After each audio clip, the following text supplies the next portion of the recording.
जय Malhar news चॅनलच्या सर्व प्रेक्षकांना सपना चौधरीचा नमस्कार।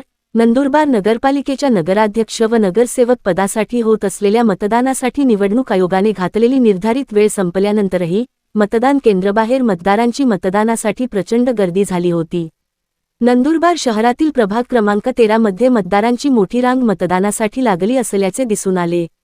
नंदुरबार जिल्ह्यातील नंदुरबार, तळोदा, नवापूर आणि शहादा नगरपालिकांच्या निवडणुकीत बऱ्याचशा मतदान केंद्राच्या बुथावर मतदानासाठी उशिरापर्यंत मतदारांच्या रांगा लागल्या असल्याचे दिसून आले, तर नवापूर शहरातील सुमानिक शाळेचा मतदान केंद्रावर मोठ्या रांगा, तर शहादा शहरातील प्रभाग क्रमांक 4 मधील बूथ क्रमांक 2 वरही मोठी रांग लागली असल्याचे दिसून आले। मतदानाची वेळ संपून अर्धा तास उलटल्यानंतरही मतदान केंद्रात महिला आणि पुरुषांची गर्दी कायम असल्याचे दिसून आले। तसेच मतदान केंद्रांवर कुठलाही अनुचित प्रकार घडू नये यासाठी पोलीस प्रशासनाने चोख बंदोबस्त ठेवला होता। गर्दी असलेल्या प्रभागांमध्ये पोलिसांचा चोख बंदोबस्त ठेवण्यात आला होता।